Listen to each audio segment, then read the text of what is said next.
જીવનમાં ઘણું બધું જાતું કરવાનું થાય ને તો જાતું કરાય, એના હિસાબ ન કરાય.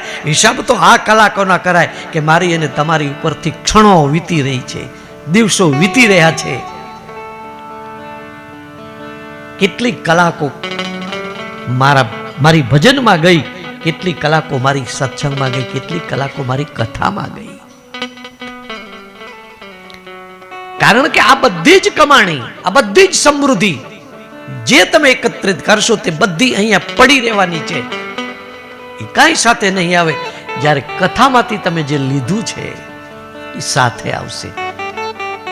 એક યોગ બંધાશે ઈશ્વર સાથે અને બીજા જન્મમાં પણ આ માર્ગે આગળ વધાશે. હા, એટલે ભગવાનની જે કથા છે એ મહાન છે. ભરતજીની કથા એટલે ભ વધતા રત, રત એટલે રમવું, ભ એટલે ભગવાન, ભગવાનમાં રમવું. ભરત માત્ર દશરથ રાજાના પુત્રની કથા નથી, બધાની કથા છે. ભ એટલે ભગવાન, રત એટલે રમવું, ભગવાનમાં જે રમે ઈ ભરત.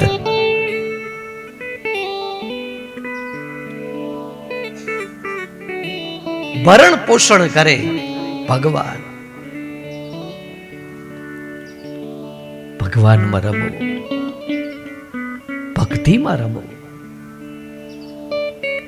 તો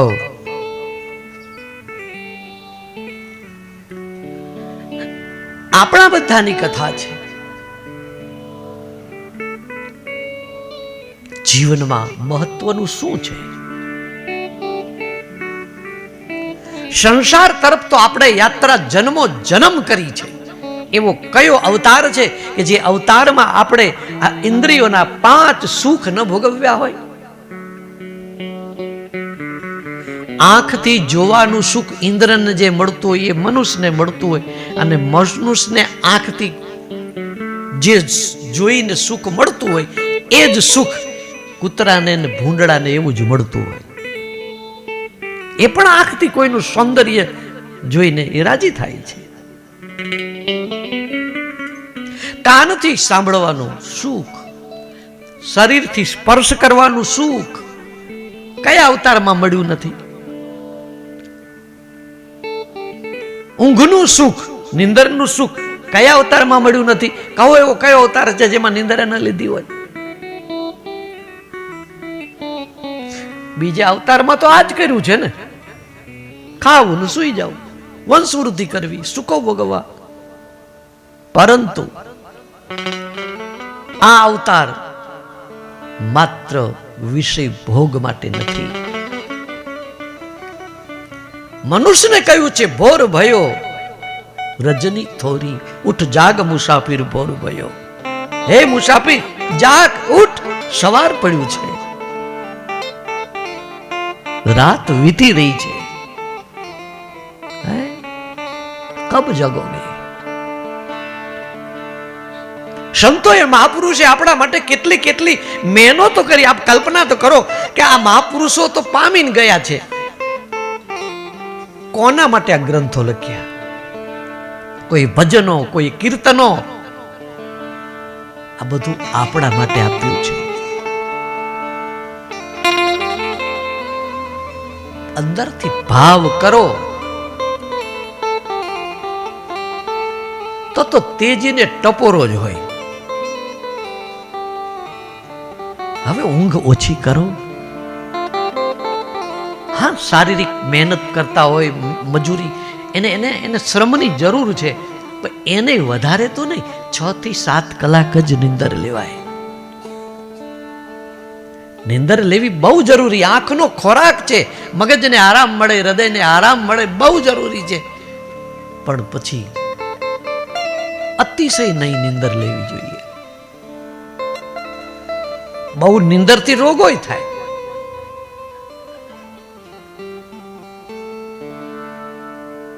ભગવાનમાં રમો. સમય મળ્યો સ્મરણ કરો, ઈશ્વર સાથે જોડાવો. ભગવાનનું નામ મહાન છે. બાકી જિંદગી કાલ પૂરી થઈ જશે, ખબર નહીં પડે.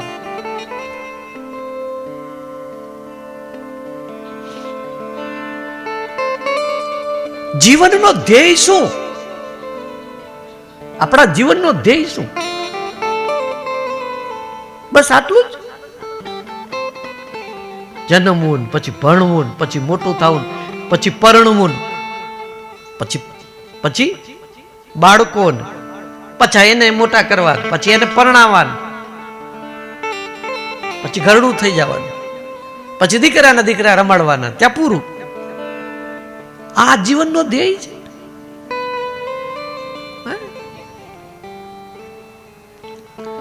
જીવનનો ધ્યેય ત્યારે જ સમજાશે કે મનુષ્ય જન્મની કિંમત હશે તો.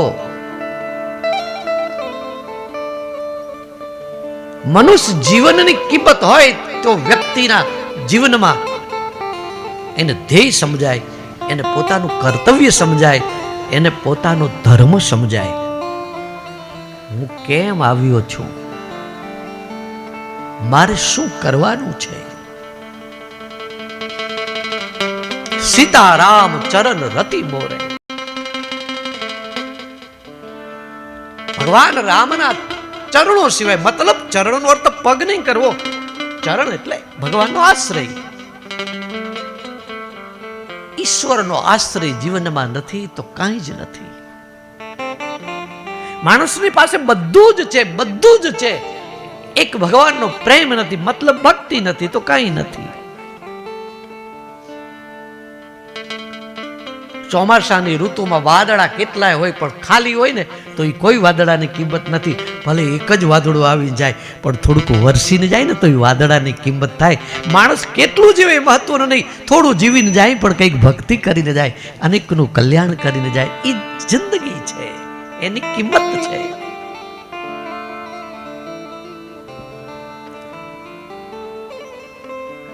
આપણા ત્યાં આમ જો ને તો આમ મીઠું ખારું કહેવાય. મીઠું તો ખારું, એની કિંમત શું? પણ તમને મનગમતી કોઈ પણ સબ્જી હોય, મનગમતી કિંમતી હોય, મહેનત કરીને બનાવી હોય, ખાલી એક જો મીઠું ભૂલ્યા ને એ સબ્જીની કોઈ કિંમત નહીં. હે તો મીઠા વગરની સબ્જી નકામી, એમ ભક્તિ વગરનો માણસ નકામો છે ભાઈ. એટલા માટે કહ્યું છે